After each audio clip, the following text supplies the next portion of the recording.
Hi, everybody. This is Audrey Moore, and it is strike time.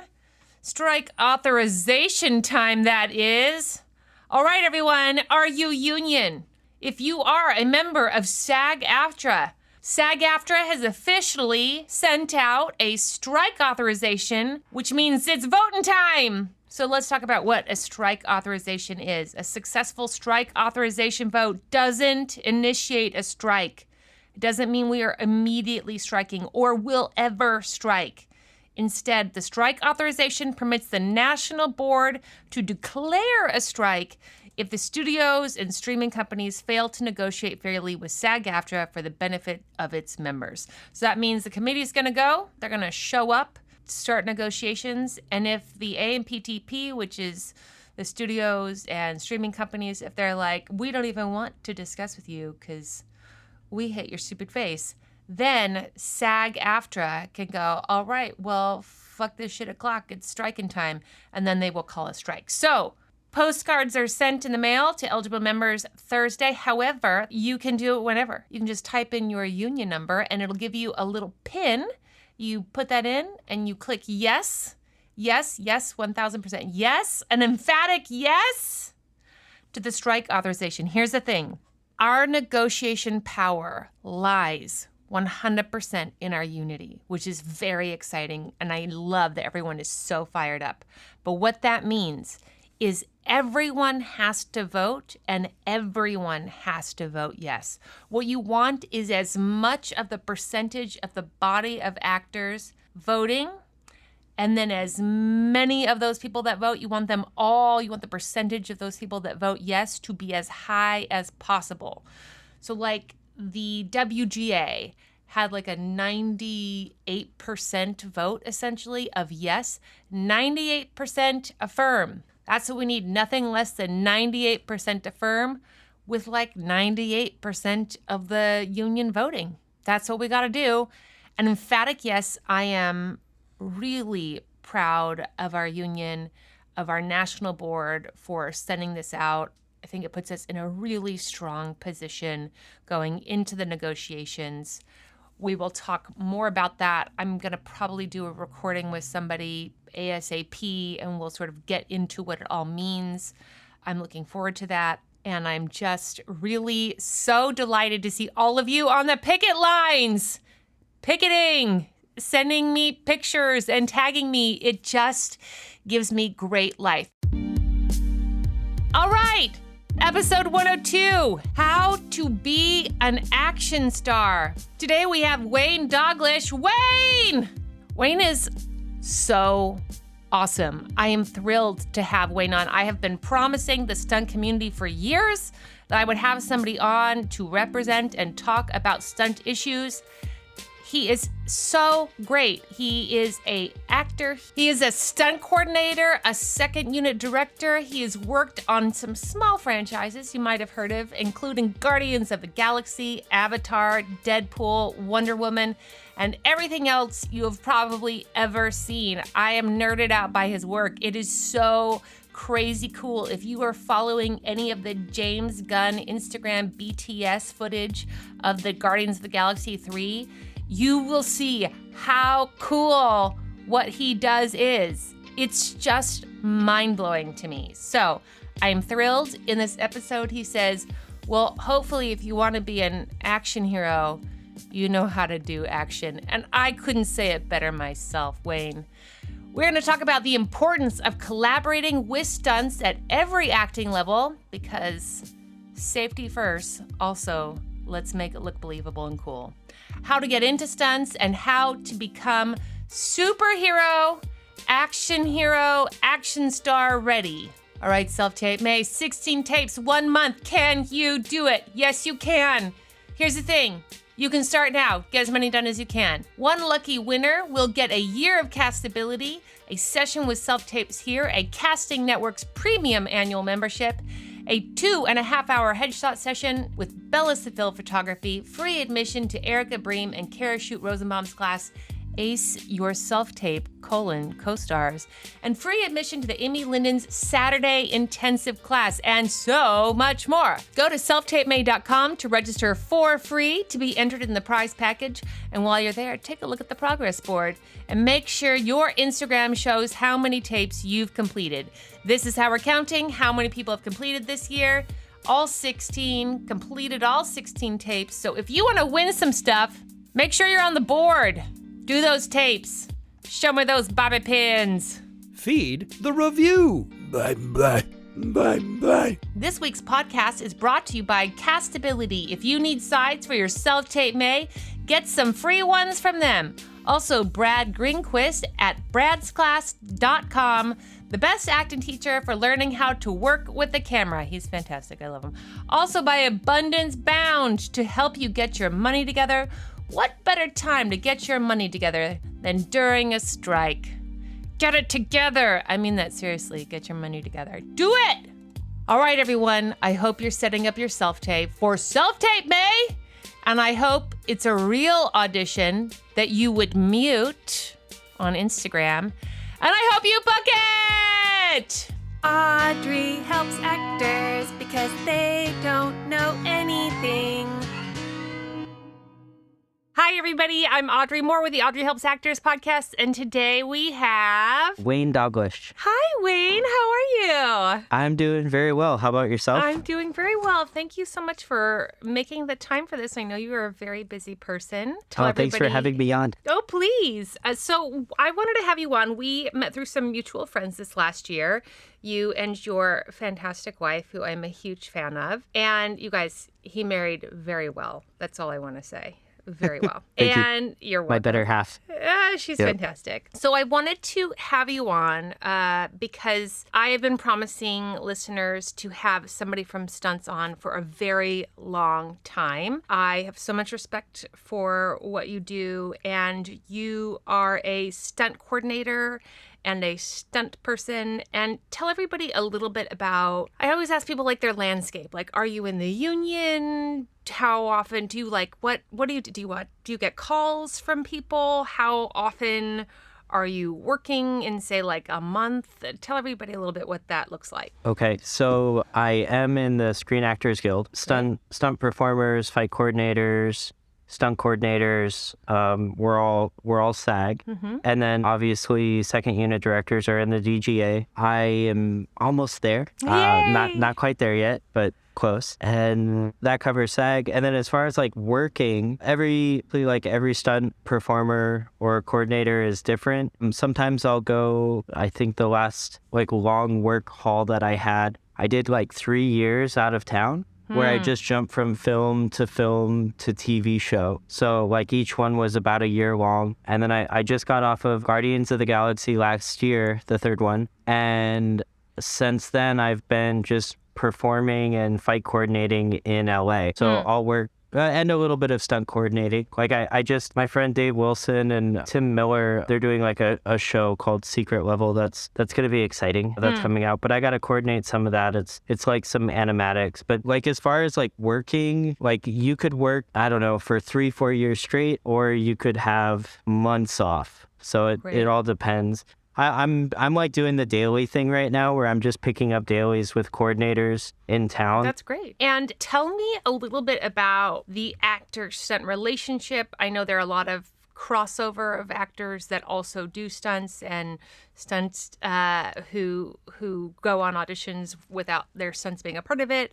So tell me a little bit about how you got into stunts and what your unique path was to that. Okay, maybe I should start from 5 years old. Okay. So when I was 5, I wanted to be a Teenage Mutant Ninja Turtle or a Street Shark or something super badass, right? Yes. So my parents enrolled me in a Midwestern Taekwondo strip mall martial arts school. My instructor was very good, though. Dan McDonough, big shout out to him. And then from there, I competed on a martial arts circuit around the world. It was like NASCA and NBL, and I don't know. So I did that until I was 11. A Hollywood manager approached me and said, hey, he could be in movies. So my parents were like, sure, let's try it. I mean, we've already gone this far with him, so let's see what he does. So then I acted a little bit when I was about age 11 to 18 years old. But I was always like in the gym training with stunt guys. I was like training martial arts, springboard diving, gymnastics, acrobatics, just anything I could. And all the stunt guys were my like closest friends. And then before I knew it, I started getting hired to perform. I did get one of my friends in trouble because she hired me when I was still a minor. She didn't realize, and I didn't know I had to tell her because I was emancipated. So I'd worked on this show called Common Writer for a few weeks before production found out. And they're like, no, what are we doing? And I was like, no, it's cool, guys. Yeah, I'm emancipated. But they weren't cool. With that. And then after that, I kind of started working for a second unit director full time, pretty much. His name's Damon Caro, and he's Zack Schneider's action designer and second unit director. So they've done every Zack movie together. So I worked with him and then kind of climbed the ladder from performer to fight coordinator to stunt coordinator. And then I branched off and started doing my own thing. That's awesome. And tell me about the track you have of being a second unit director. What does that mean? What does that look like?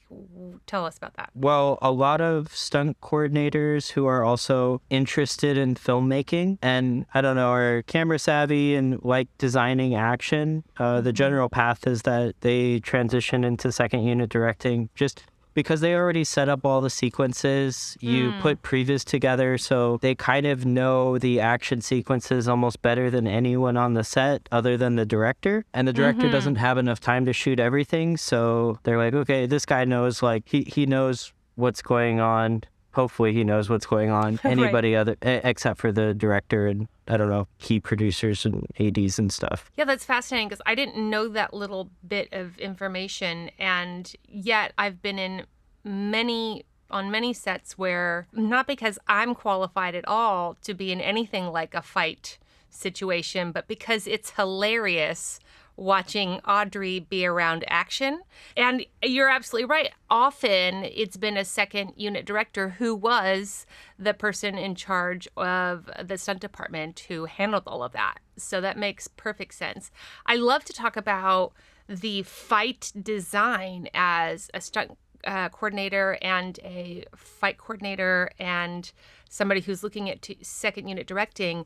That's a really cool, artistic, I think, mathematical, creative pursuit, being somebody that helps craft a camera to capture all the various angles and style that a fight needs to have or a stunt needs to have in order for the editor to then be able to then go in and make sense of it. Yes, that's correct.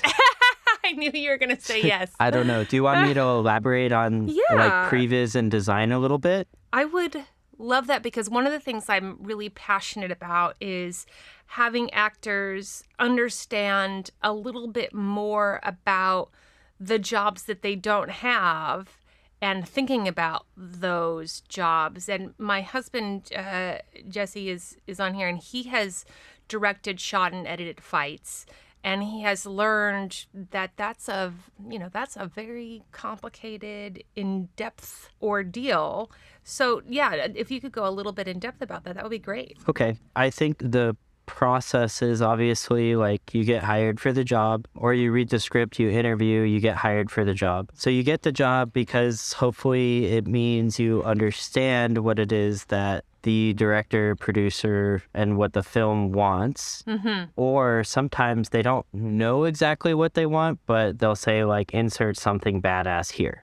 Hilarious. So what we do is we basically, as stunt coordinators, fight coordinators, like we'll break down the script, figure out what the story is, identify who the characters are, how they move, what they do, what they would do in like the particular situations that they're in, what their intentions are. So it's kind of like a lot of just getting information out of the director and seeing exactly what it is that he's looking for, and like what is the tone, what's the vibe of the sequence you're going to design. And is the cinematographer a part of that as well? Or sometimes, often, never? The more experienced I get, I try to involve the cinematographer. Earlier in my career, I didn't quite as much, and I don't know if it's because I was like, oh, I'm going to go put this thing together, you know, but now I'm like, I don't know, I'm more thoughtful, more, maybe a little wiser because most DPs are geniuses. So you can like, you know, talk to them and say, hey, like just get a vibe, like what are we shooting on? What are the limitations of what tools we're using? And then once I get that information, then I can like start pitching ideas or things that I think we could use and see if they're interested or if they like it or not. So yeah, I'll definitely try to chat with the cinematographer, the VFX team, the director, and then we get the stunt guys together and we start choreographing. Normally it's like with a smaller team, just like kind of the department head of like stunts, like your stunt rigging coordinator. Let's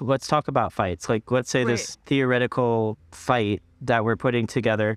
Well, like I'll get my rigging coordinator, my stunt coordinator, fight coordinator, and maybe one or two good choreographers / performers. Okay, pause. Tell everybody what a rigging coordinator is. Okay, a rigging coordinator is one of the brains on the stunt, like one of the bigger brains on the stunt team. They fly us around, make sure that we're safe. So they basically do all of our wire rigging for like wire gags and stuff like that.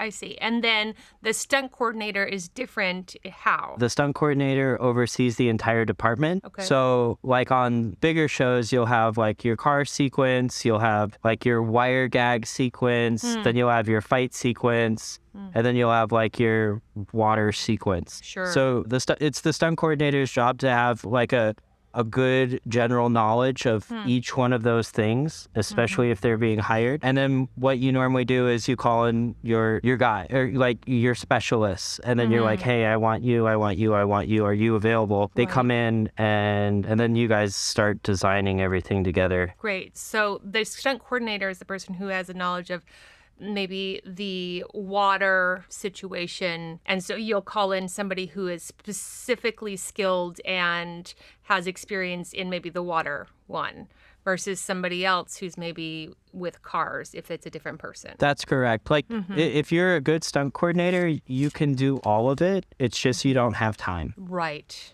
So then you have to fill those positions because it's, I don't know, you need a team to do it. So you get the best water guy, best car guy, best fight guy you can and put them all together.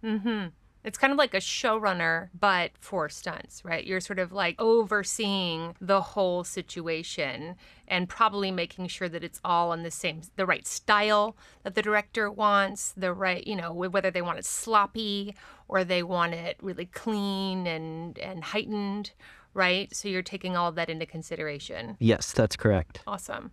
Okay, great. So then from there, you get all of your guys together. I don't want to say guys, all of your people, women included. Exactly. We get everybody together that's on the stunt team, and we start designing and choreographing in whatever facility that we're working in. And the way I do it is I shoot references, like slow motion walkthroughs of what the action is. And I just do it like on my iPhone or something. And then I'll take that to the director and say, hey, this is kind of like what we're thinking. Sometimes we'll draw like an overhead of where everyone is in the environment, you know, so then they can follow along with the iPhone reference and then, see where everybody is. Then I'll get the approval to go ahead and shoot a stunt previs for it. And then that's when we hire more performers.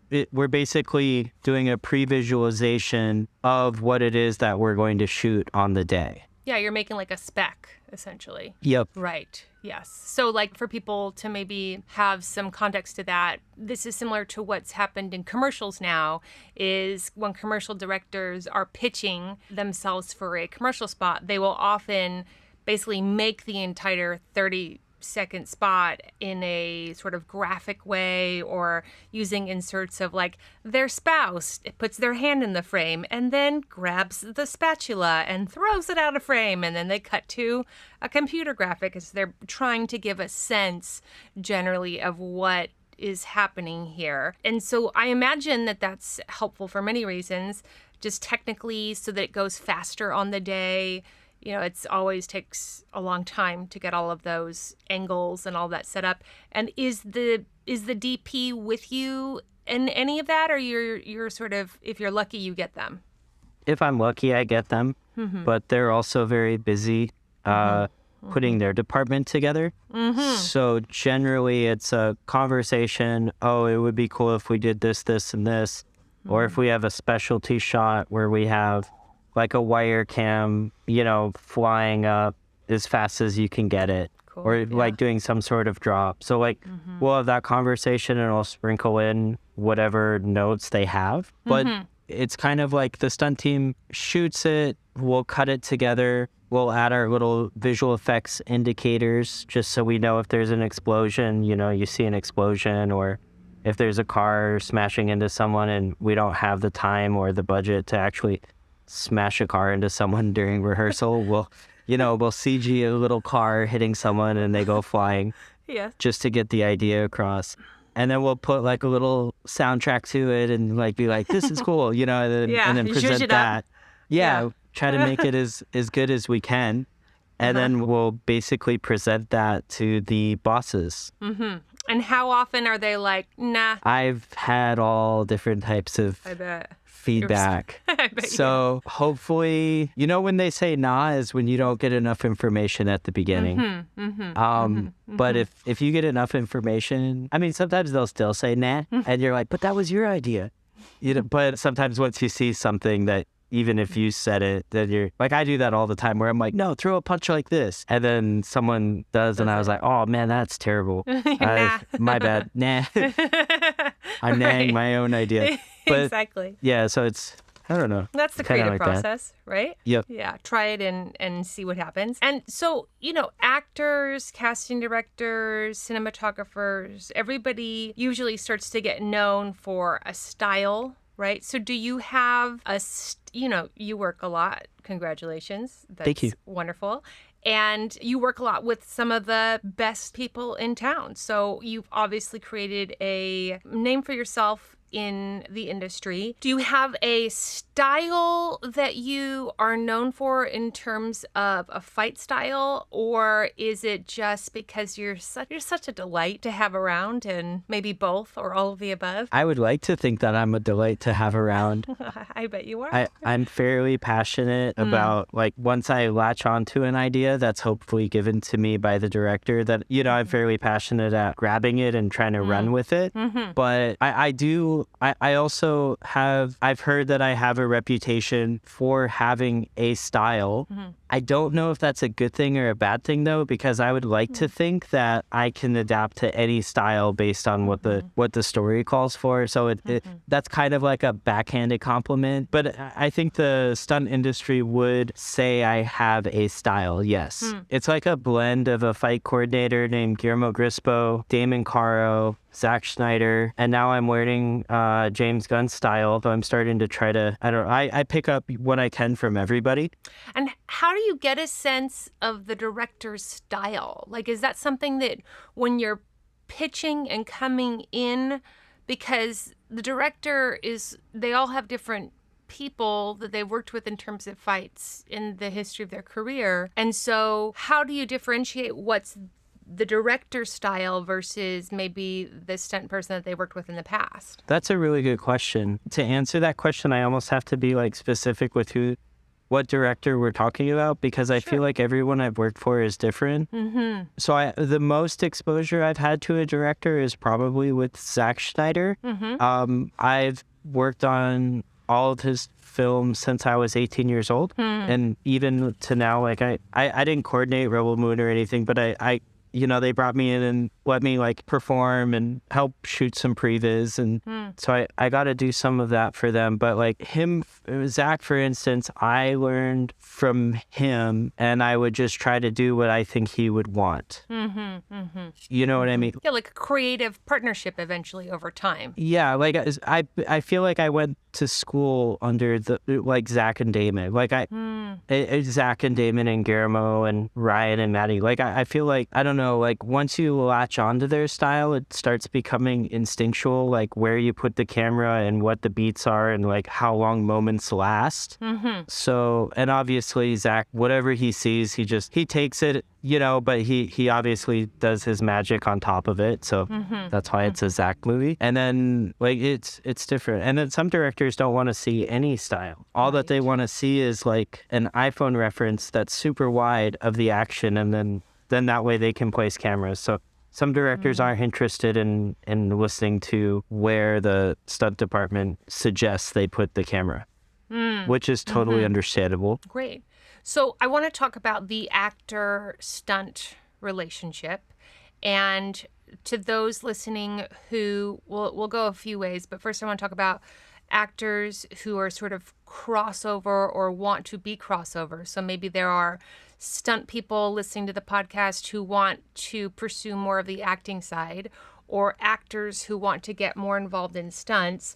One of the things that I know has happened over the last several years with stunts is that production has exploded, and the readiness of qualified stunt community hasn't been able to expand to the degree that production exploded. And so that has left the stunt community very vulnerable, literally, and trying to make sure that the stunt people are qualified and have all the resources they need to do their job safely, and then they can work with actors and their stunt actors to make sure safety is happening while the director is also getting what they need, while also staying on time for the day, all of those things. So for the actor who, I meet so many actors who want to get more and more involved in stunts, who have any number of fight skills, dance skills, karate, jujitsu, all kinds of crazy stuff. So what do you say to those actors who have that? Any path that is sort of something to look at, or schools, or advice on how they move into that world? It's funny that you're asking me that right now, because on Thursday, I just did a stunt masterclass over in, I think it's in Northridge, over at Tempest Academy. Yeah. So I was one of the guest instructors on like camera placement for stunt performers. And then Steve Brown did a section on like slams. Freddie Bosiegas had a class on like tactical maneuvering, and then Garrett Warren, who second unit directed the Avatar that just came out. We all kind of held our own little class because Victor Lopez and like Tony V and Mick Kelly and all those guys put together, like they're starting to put together more classes all the time. So that's a good place to go. Because we had actors. Is there a website that they can go and look for any of this, or go to like anyone? Tempest Academy, or go to Stunt Masterclass. There's also another really cool spot. My friend Travis Wong owns Jam, JAM, and he holds classes all the time. Like Travis teaches, and Vlad, Andrew, Brian Slayer, a bunch of really quality stunt coordinators and fight choreographers. They're holding these classes all the time in the Valley. I know Mike Chat has a place in, I think it's in like Hollywood. It's 8711 North and XMA, and then there's 87 also down in Inglewood. So there's a bunch of different places that you can go. It's just kind of like sniffing it out. Some of them are public, and then some of them you have to search a little harder to get into. But yeah, I don't know. It's there's like, if you're interested, you can find it. Great. And is that something that, as a stunt coordinator and as somebody who's moving into second unit directing and about to get his DGA card on that, actors who have skills and training and specialty in various forms of stunts, I'm guessing that's helpful. When is it helpful? How is it helpful? When and how can somebody angle that to maybe procure them more opportunities? Ooh, that's a good question. I mean, I've seen, I've worked with actors like Tom Holland, who are amazingly athletic and can do a lot of their own stunts better than stuntmen or stunt women themselves. So and now, like, he was Spider-Man, and then he was in Uncharted. So like it really worked well for him. But I don't know if he got those jobs because he was athletic, or because he's also an amazing actor. But I assume it has to help a little bit. Like, if you want to be an action star, hopefully you can, I don't know, hopefully you can do action. So, Yeah. Or you could be an action star like me who just permanently looks panicked as yes, everything around you occurs while you sit frozen. Like That's they funny. always say to me, I did one and they kept trying to work with me on a gun. And then they Okay. kept being like, your character's not supposed to be good with guns. Take a seat. And then everyone else like worked really hard to be a badass. And I was just like, cool. you're I'll like, just- yeah, I'm gonna lay into what my character actually is. Exactly. So Not I'm not good gonna with overthink guns. this. Yeah, exactly. That's funny. I got a call to audition for like a person who trains detectives. And I thought, yeah, like maybe if I'm a person who's like sitting in front of like a slideshow or a point presentation about like tactics of trickery in detective land, like that's me. But I was like supposed to like show up and be like cool and I'm a detective and you should be a detective. And my agent was like, what do you think? And I said, like, do I look like somebody that like runs? And he just started I feel like laughing. you could though. I mean, it's funny. Here's the thing. I could if you also want to laugh about it, which is its own magical casting in its own special way. But I do get cast a lot as like athletic directors. Okay. But it's because I'm tall and I have like broad shoulders. So on camera, it looks like she sports. Yeah, I would think that you would too. So I don't know. It seems I'm like too floppy. It's, Oh, okay. it's about control, right? I think people who are athletic have like a sense of control about their movements. And I'm like a Muppet, like like an enthusiastic Muppet, which could be its own fight style for sure. It could be like in a STEM martial arts. You know what I Yeah, mean? Like that could totally work for you. He's doing We would this just movement. choreograph it like that. You know what I He's doing mean? this, you guys. He's doing this movement like the car wash sock thing, that has its arms like stream up and down. Yeah, that's that's a right. My stemma. move, So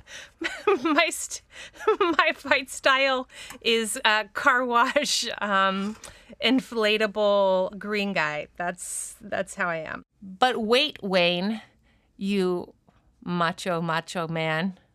Wait. I have to interrupt you, but say hi to your lovely wife for me. Help me. I need some help. And now it's time for listener questions. I'm so scared. This listener question is brought to you by Brad Greenquist, bradsclass.com. Learn to act for the camera from a working actor who, like many of you, trained in the theater, worked in the theater, and then transitioned to film and television. Learn how to make strong self-tapes. Learn your strengths and how to use them. Learn what about you pops in a close-up. It's this incredible smile of mine. Spoiler alert. Learn how you can use those things for every character, every scene. Brad offers classes and privates. Visit bradsclass.com, and if you're on the west side of Los Angeles, so is he. If you're looking for an in-person West Side class, bradsclass.com. This listener question is also brought to you by Abundance Bound. Okay, listen to me. If the National Board of SAG-AFTRA, who goes to negotiate our contracts on our behalf with a strike authorization vote that you yourself will be voting on, yes, and voting, if that happens and the National Board decides that we are definitely going on strike, this could get real, okay? My hope is that everything goes much faster, but I don't know. When it's slow, trying to get an agent, all of those things, we don't know what agencies are going to survive the strike, much less be taking clients.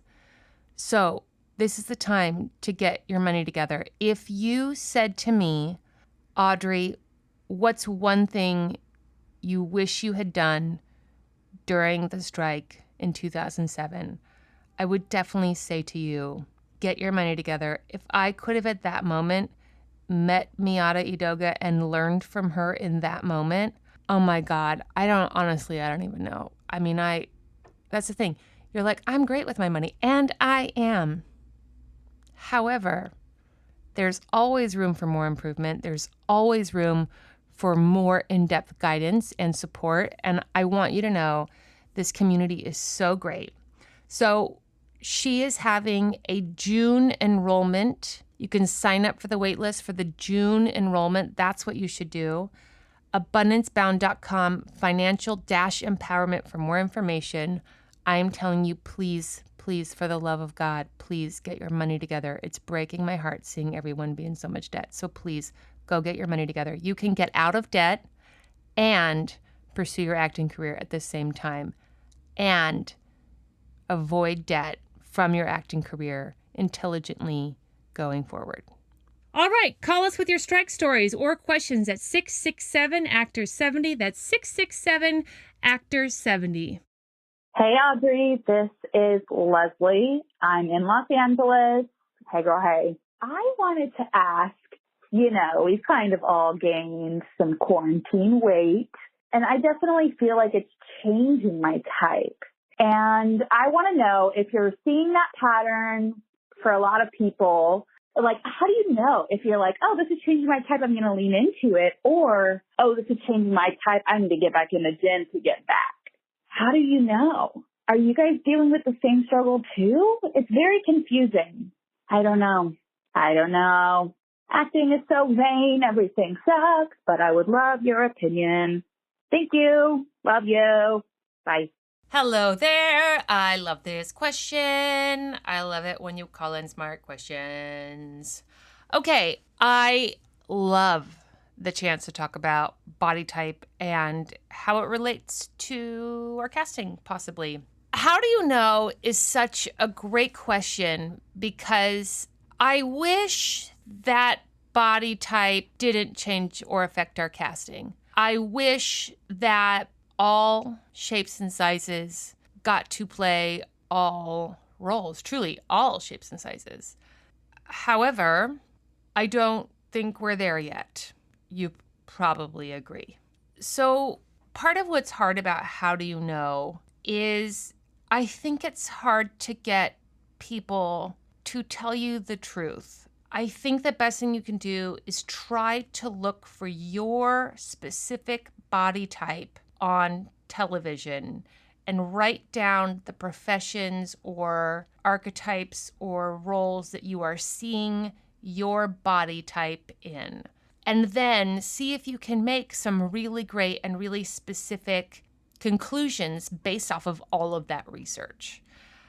I did that. I've done it a few times in my work. It's brought me a lot of clarity, which has given me better results in terms of my communication with my representation of what I'm seeing in terms of trends and also things that I can adjust or should adjust in any direction to just be a little bit more in alignment with what I want my casting to convey at the moment or what I want my visual to be conveying at the moment. And it sucks. It sucks. You're just absolutely right. It sucks that it's a part of what we do. And every change that we make to our physical appearance can really make a dramatic change to the kinds of roles we audition for. I can't tell you the number of times, myself included, someone's literally just gotten a haircut and just started working nonstop. And then they're so depressed because the whole time it was just like a fucking haircut. So do your research. If you have people that you trust who know what they're talking about, ask around. I think mostly, though, people are lying / they're not qualified. Okie dokie. And now back to your regularly scheduled program. Great. So I love clarifying that if anyone wants to be an action star, learn action. I think that's a good call. And at what point in the process do you appreciate an actor communicating and collaborating with you on a piece? Like if somebody is interested in being an action star and gets hired on maybe not a lead role, but a supporting role is maybe like the villain or, there's always like the third bad guy from the right. At what point is it good for them to reach out to you and see if they can be involved in anything? Well, if an actor reaches out to start training, I will never say no.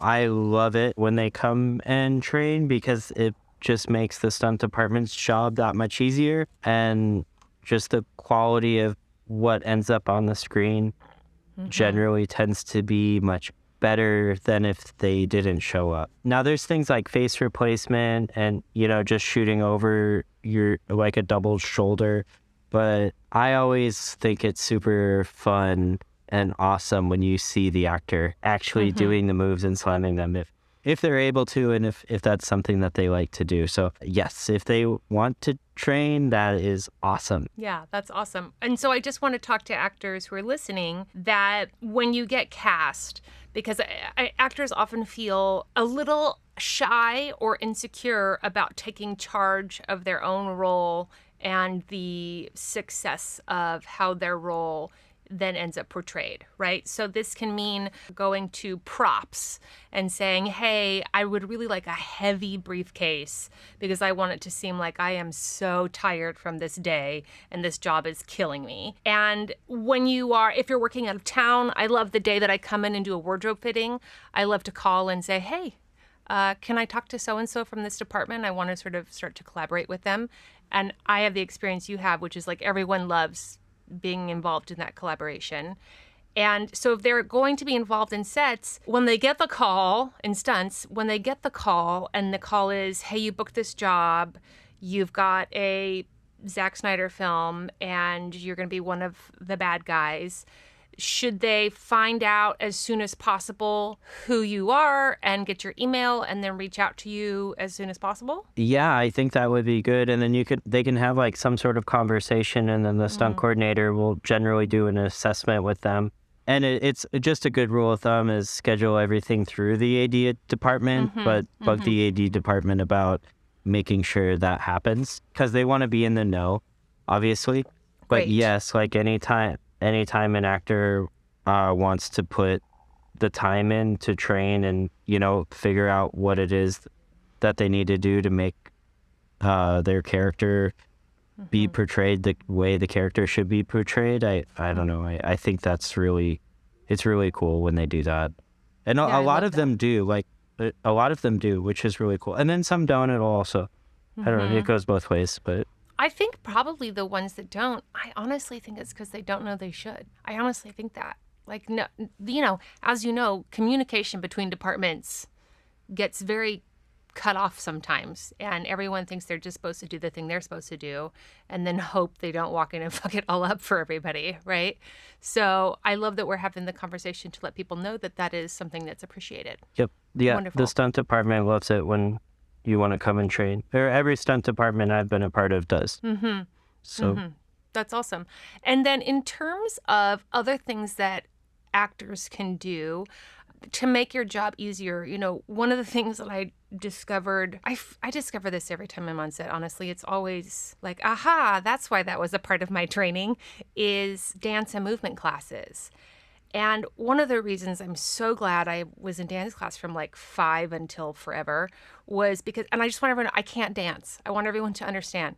I was in years of dance class, and no one would be like, that dancer, Audrey. But I can move, and I can move with people and have a sense of flow, which is, I have discovered, so vital for camera work, for matching takes, for working with the DP who's got the camera on their shoulder and they need to find the shot and they're sort of dancing with you, and continuity. So is there anything that in general, the general actor who maybe doesn't need to be who doesn't have the desire to be an action hero, but is sometimes going to be cast in those things, and stunts happen in all kinds of genres, something that they can do to make your job easier? I think, like you were saying before, performance-based movement is extremely important. Being able to act, and like what we tell all of the new stunt performers trying to break into the industry is go to acting class, go to dance class. Don't just train in a martial arts school. Learn to become a performer. So it sounds like kind of what you just said, like that's really important. Like just having like, I don't know, like understanding space and like good timing and being able to move, that's incredibly important. Having a sense to me of like pace and rhythm and understanding that you have to say these 6 lines from this point to that point 12 times with a camera sometimes literally seeming to go around you in circles on their shoulder as somebody else, as people come in and out to hand things to you in the shot, right? And you have to sort of hit all of it.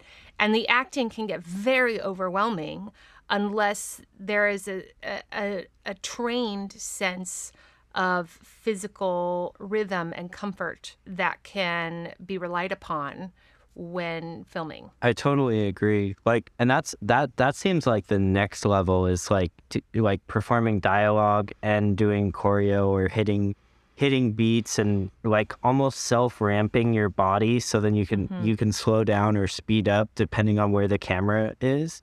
It's all very important. Like I just shot just for fun because we had a weekend off. My friend Ashton, Mitch, Luke, and I shot a remake of a Princess Bride fight. Yes. And we forgot how hard it is to do dialogue and do sword choreo at the same time. And we're like, man, that's something I want to start incorporating more is like dialogue within choreo.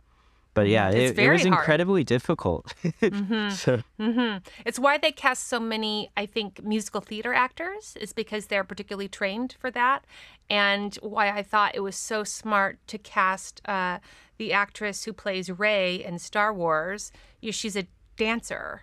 And I remember watching her in the movie just leap, leap, leap, leap, leap. And she was so light in how she moved. And what a great choice for a Jedi, right? And then she was able to handle this heightened text, because obviously we're talking about a heightened world, while also handling the choreography of a fight. And to me, that's like that Shakespeare training, that's dance training, that's all of her movement expertise coming in to be sort of the perfect recipe for that kind of character and story. Yeah, I agree. Sorry. I just like it when you're like, yes. That's like a winning formula. It did, right? I remember thinking like, God, they found her. That was so great. Yeah, she's badass. Yeah, she is badass. Okay, so I also want to talk about how actors can support you in safety and communication. What are communication techniques that an actor can give you that is helpful versus communication techniques that are less helpful? Well, prior injury assessment is conducted beforehand or should be conducted beforehand to see if there are any existing injuries or tweaks that an actor may have. They should definitely talk about that with the stunt coordinator. Don't try to hide it or make it a secret. We'll always figure out how to work around that. So always be transparent about that. It'll only help all of us. And then the stunt coordinators or the stunt department can walk away from that and say, okay, well, we know our limitations. Let's figure it out. You know, and then we'll make it work. So don't worry about it. I'm trying to think. Sometimes more unhelpful things could be like, say if you train a couple weeks or months on a choreographed scene that's like where everything is working in tandem, like camera, gags, explosions, cars skidding up, things all happening at the same time. And then an actor deciding that they want to do something completely different than what was rehearsed these past few months. Normally it's nice. Yeah, if you feel a certain way about a design or a stunt that you're going to do, definitely speak up and you know, don't hold it. Like, rehearsal is the best place to talk about it. So try to figure out all the kinks, or if you're uncomfortable, like, discuss it with the coordinator. Transparency is key. Yeah, don't hold it in until the last second, and then it just makes it more difficult if, you know, we have to do it right there on the fly, something that we haven't rehearsed or haven't done. That's when it's not as, I don't know, it doesn't go quite as smooth. Obviously, our goal is to keep everything as safe as possible, but the more you stick to the plan, the smoother things tend to go. Great. I would love to say then also, because as I'm thinking about this, I am thinking about the things that I've been involved in. And now that I'm aware of the encouragement to reach out to stunts ahead of time, I do really think that is so helpful, because if safety is important to you and you know that you're going to be involved in something, get involved in it earlier so that the communication around that safety is as full and thought out as possible. It is, just so everyone knows, like when you show up to set, nobody wants to fire you. It's way harder to fire you. And nobody wants your job to go poorly today. Everyone wants the day to go fast and smooth and be really effective. So communicating with whoever you need to communicate with sooner rather than later to make sure that you get what you need as a performer is aces. I just want to point that out to the listeners. Yes, definitely. I knew you were going to say yes. Awesome. Oh, Okay. no. Yeah, it's good. And then I want to say also just the actor being supportive to stunts in general. This is going to air as we are talking about going into negotiations in SAG-AFTRA for our theatrical contracts for 2023. The stunt community is a small and mighty community, and because of the size of the stunt community in terms of numbers compared to the rest of the acting community, I find the stunt community really has to be vigorous, which they have no problem doing, in fighting for what they need. So in terms of the actor community supporting the stunt community within our union, how can we help you? That's a good question. I think what I would like to see is residuals. I would like to see riggers continue getting residuals. I would like to see off-camera stunt performers also continue getting residuals, because residuals are going away for a good portion of the stunt community, but some of the key players rely on that income to actually make a living. And if they don't get that, I don't know, I've even heard some of the best riggers that I know say that they will not work on or for a specific studio because if they're not on camera, they're not going to get it. And then at that point, that show just got way more dangerous. I was just going to say that. Yeah, I don't know, there's a reason that they're there, and it's almost better to have, or not almost better, it is better to have a great rigger than it is even to have a great performer on the other end of the line, because at that point it's a safety concern. And I don't know, all the riggers that I know were stuntmen before, and then when they get older, or not even when they get older, but I don't know, everybody's path goes in a different direction. Right. You know what I mean? And you need those people on set. And so valuable too, because if they've already been on all sides of the other side of that, then they know what that looks like and what that feels like and what those needs are. And that makes them, like you're saying, extra qualified and thereby hopefully safe in terms of their skill set and execution. Yeah, they're invaluable. And if that doesn't happen, then you're going to say, okay, well, when that person, gets blown up, it's all CG now. We're not doing rigging anymore. And then that still doesn't look great. And then, that's what it is, I think. So. Yeah, I'm a huge fan of practical. I don't know if that's because I'm old or it just looks better generally. I think it does. I think it looks I agree with you, yeah. And ages better too, if I watch that movie in 5 years, it still looks cool versus something that was CGI'd. I'm like, our technology's gotten way better and that looks weird now. Yep. Right? Yeah. Yeah. Well, I really appreciate that, because I want people, as they continue to get involved in the union, to think about the whole team of SAG-AFTRA that shows up on sets. And stunts are so much a vital part of our industry and our safety. And, stunts deserve as much support as is humanly possible so that they can keep themselves and each other and all of us safe as we do the cool things that make a production really awesome. Thank you, Audrey. Yes.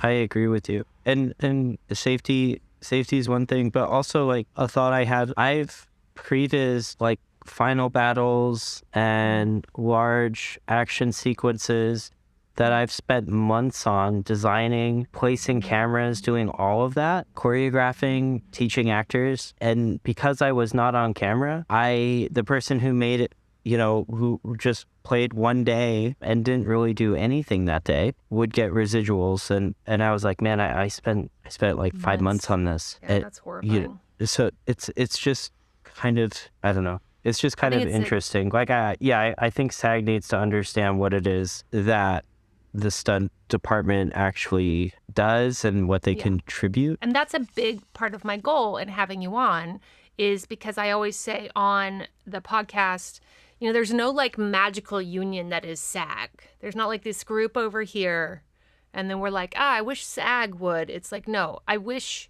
we would. Right. But when departments are sort of factioned off from each other, it requires the support of the larger whole, which in the theatrical contract is a lot of actors, right? Yeah. And it is imperative that the actors understand all of what you're describing, which to me sounds honestly really cool and beautiful and technical and mathematical and creative and very involved, and is really a true art form where like lives and safety are at stake. And it is in everyone's best interest, including and especially, I would argue, the studios, because every time something terrible happens on set and they have to shut down for X amount of weeks or months as somebody recovers, that's very expensive for them. So even if we're just talking bottom dollar, and if you are communicating rightfully that the residual income for those that are creatively involved through our union, though for various reasons their faces never make it in front of the camera, that doesn't negate all the value that you have put in to making the whole thing successful, and deserves to be compensated because your creative work is continuing to earn money the same way the person whose face got in front of the camera. Thank you, Audrey. I agree with that. You just to kind of throw out like an ironic thing. Yeah. So puppeteer, I know some riggers are trying to get on puppeteer contracts now, which they shouldn't be, but it's at least a way to make residuals. But what riggers are essentially doing is they're puppeteering human bodies, not just puppets. Exactly. Yeah, it's great. I mean, I think that this is one of the ways that we, it all just starts with awareness, right? And the momentum of understanding why you deserve what you deserve in terms of compensation and why that's valuable to the whole and why everyone should be supportive of that. I would hope so. Yes. Yeah, that's, it starts somewhere. Let's start here. Start here with it. Awesome. But wait, Wayne, you macho man. Wait. I have to interrupt you, but say hi to your lovely wife for me. Help me. I need some help. And now it's time for listener questions. I'm so scared. This listener question is brought to you by Castability. Download the app to get free original sides every day for the month of May. Do you want to bring your self-tape May to the next level and get some feedback from a casting professional for just $25? Well, you can submit a tape every single weekday to their casting directors. They've got free original sides for you, including Lord of the Rings style sides. Find out your strengths and weaknesses and what you might work on during self-tape May with their feedback in believability, specificity, creativity, personality, and finally, Castability's Who Won the Role. Visit Castability.Actor /self-tape May 23 for free sides every day in May and for the special self-tape May $25 offer, promo code Audrey10. I'm going to repeat that. Visit Castability.Actor /self-tape May 23 for sides every day in May and for a special self-tape May $25 offer, promo code Audrey10. All right, call us with your strike stories or questions at 667-ACTOR-70. That's 667-ACTOR-70. Hi, Audrey. My name is Sarah Ball. I'm calling in from Los Angeles. I was wondering if you could give some specifics about building relationships. I really struggle with coming off as that needy actor, so I don't know what is too much and too little. For example, like I'm finally seeing the same casting directors over and over again. I'm like, I went to a producer-director session. Did that warrant a thank you note? I'm not sure. So if you could give me some insight on building those relationships, it would be much appreciated. And thank you so much for your podcast. I really love it. Hey, girl, hey! Do you know a great place to build and nurture some of those relationships? Would you believe it's the picket lines? Lots of people on those picket lines in the industry. You might see your favorite casting director there. I tend to find that people who are very willy-nilly with their communications, they're the ones that should be concerned. I find that the people who are like, is this going to come across as like super needy? I don't know. Can I? Those people are fine. There are some general rules, sliding into a casting director's DMs. I don't think they like that unless they have made it clear that they welcome that. Being active on their social media, however, I think that's nice. Make sure that it's honest and authentic. Just remember that, casting directors, like actors, casting directors are magicians at understanding intention because that's what they're looking for in their jobs. So if your intention is see me, notice me, and it's desperate, that's probably how it's going to come across. Now, a little green and desperate, no one's gonna be mad at you for that. Like, it's fine. Just be sure that you're polite and ask yourself, this is an important one to ask yourself. If you were getting 180 emails a day, what kind of communication would you be open to that would be nice, not overwhelming, and not a weird bribe? If you could decipher that for yourself, if you could act as if that was you, I would say put yourself in that person's shoes and act accordingly. I hope that's helpful. And now back to your regularly scheduled program. Okay, so I always end with 5 questions. My first question you don't need to ask, but I always say, do you have any questions for me? Do you want to come train? I might. I am mildly terrified of it, but I do think I probably should. My husband's listening. Jesse, should I come and train? Let's see what he says. Hello, Jesse. He said yes, definitely should. He said yes, Sweet. like definitely. Because he's right. Jesse, tell him that I am always randomly in fight stuff. Like my commercials. There's so much action. That's awesome. That's fun. We can go. What's the technique that is like a sock puppet?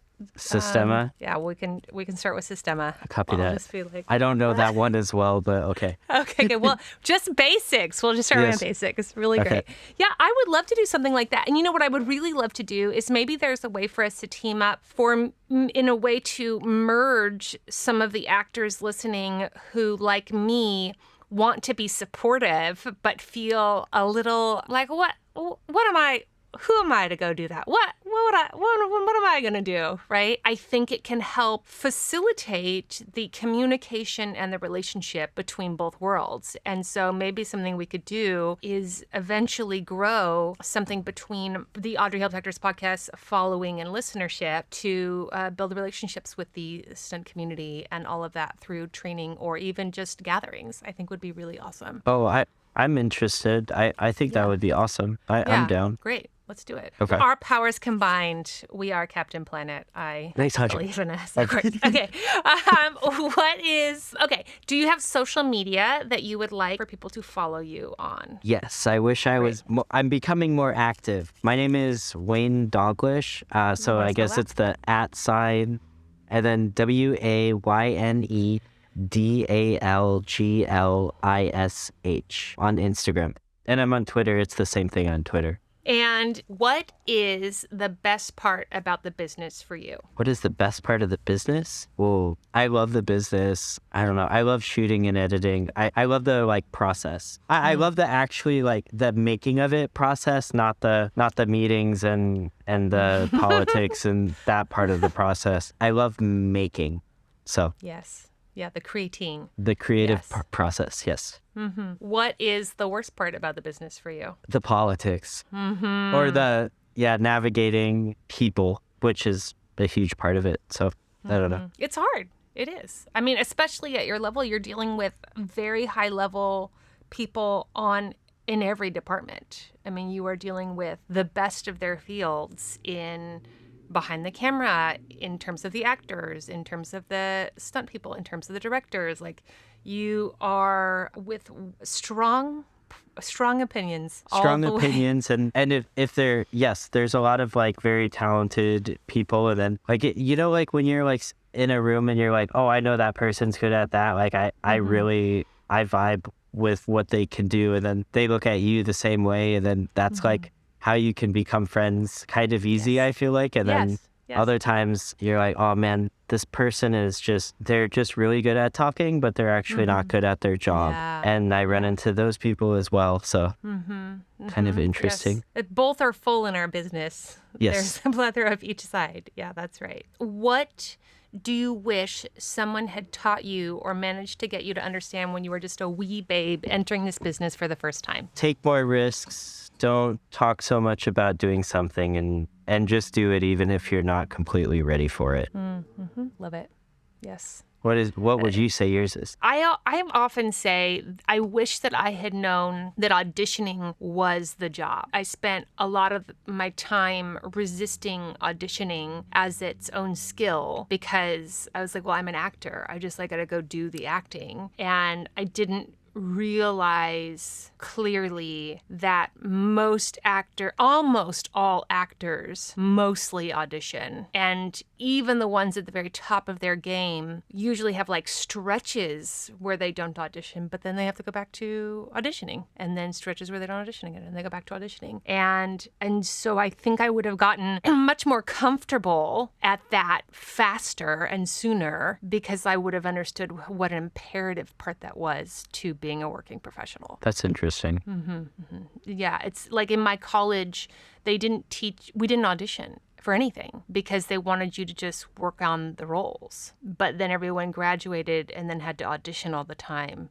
And surprise, we didn't know what we were doing, That's interesting. And does everyone do it on FaceTime or No, a recording? Because when I was acting in the early 2000s, we have to go everywhere to audition. But now I have friends who just self-tape all the time. That's it. Yeah, commercials are still 50% in the room, especially the ones I do, which are largely comedic commercials. So they want improv in the room, right? But theatrically, it's pretty exclusively, I think it's exclusively on tape now. And so that has been good news for some people who were terrible in the room and bad news for others who would just go into the room and be so relaxed that immediately they were the best of the day because they were so comfortable, right? And because you guys could tape it 100 times if it's not good. So Exactly. And they're experiencing that when they hire people now too, which is why relationships have become more important than ever before because you rarely get that many takes on the day, and unless you're the lead, mess it's up. hard. Yeah, you don't get to have a lot of choices. You don't get a lot of chances, and so they've experienced actors showing up on set after having great auditions and then really falling flat and having to be replaced and costing people a lot of money or having to be edited around them or any of that.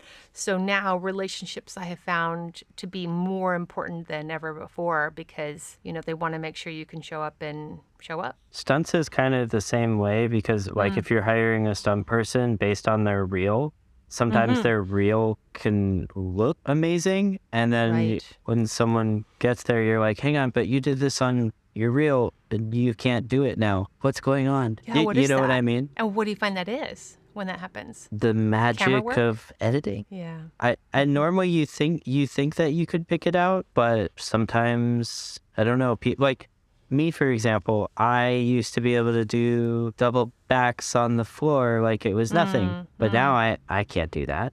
You know what? And if I keep that on my reel, it's kind of false advertising in a way. As you get older, you need to go more and more towards that second unit director. Yes.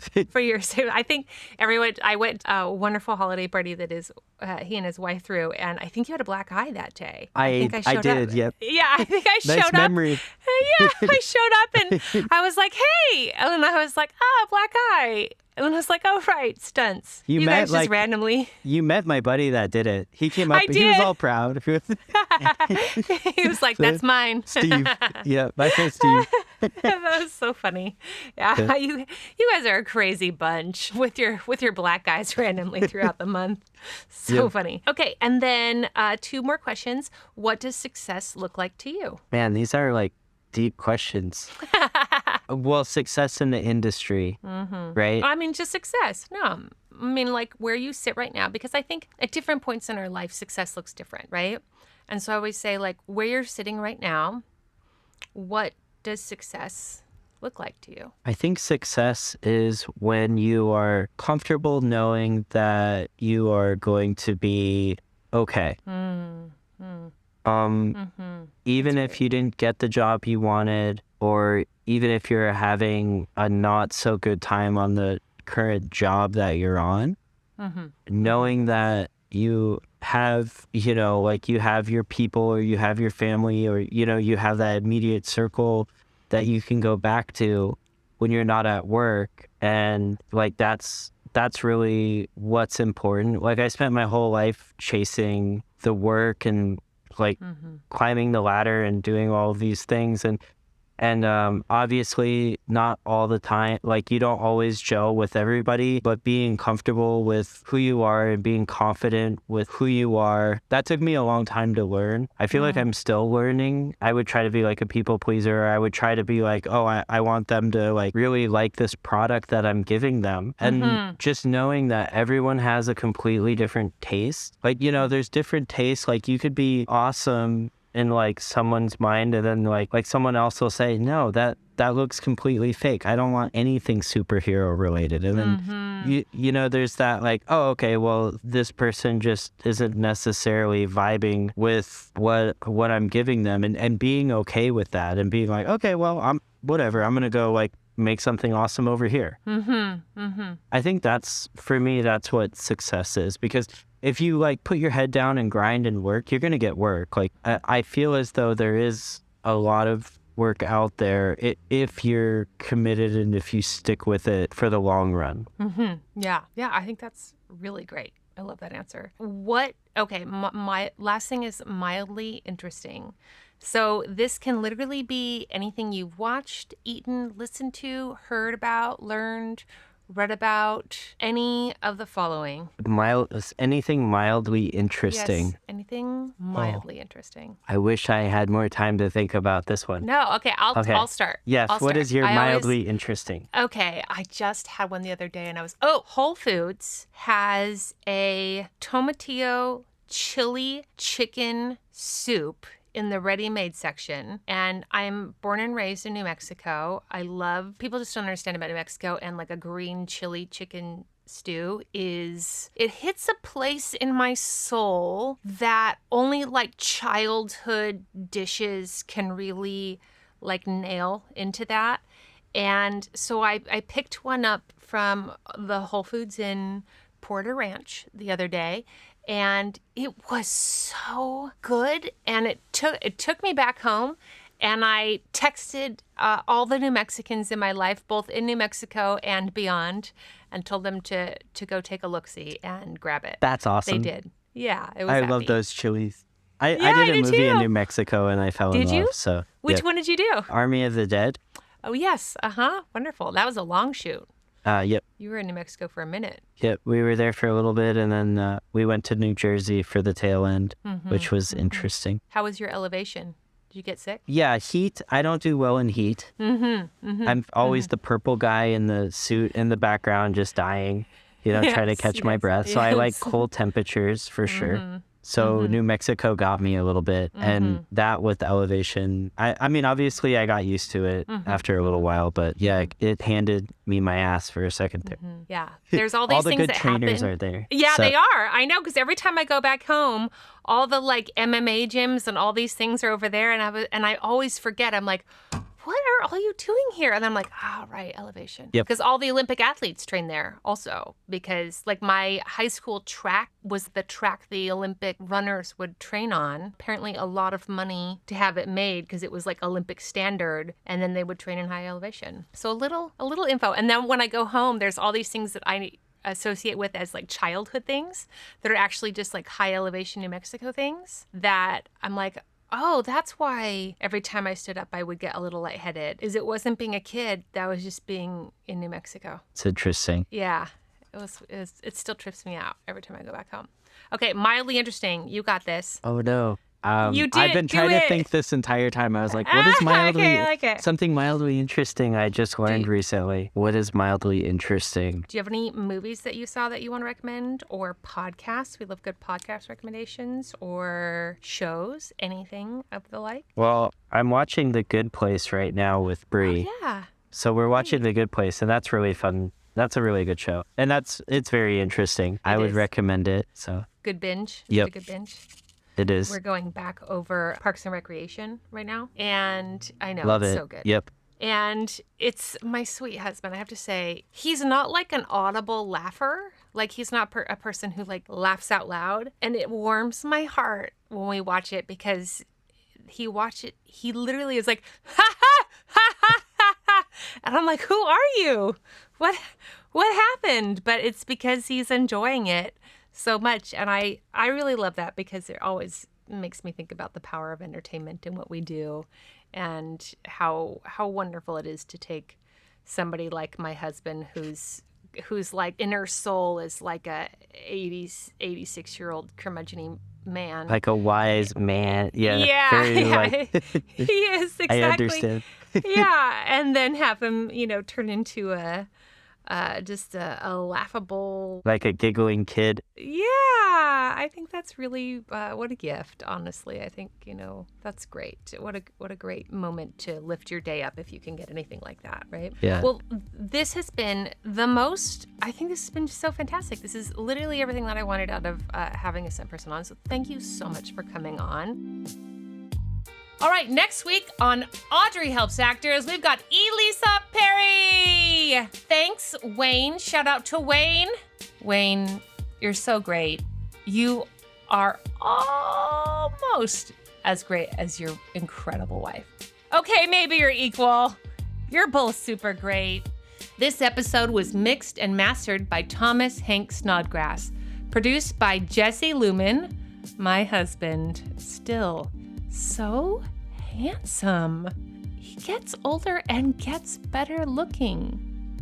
Fuck that guy. This episode was edited by Austin Grant and Michael Morello. Hey, Michael. All right, everyone. Not only don't forget your towel, but I want you to know you are striking. You're so striking. You are striking. Go listen to the Strike Talk podcast. All right, everyone. Don't forget your towel.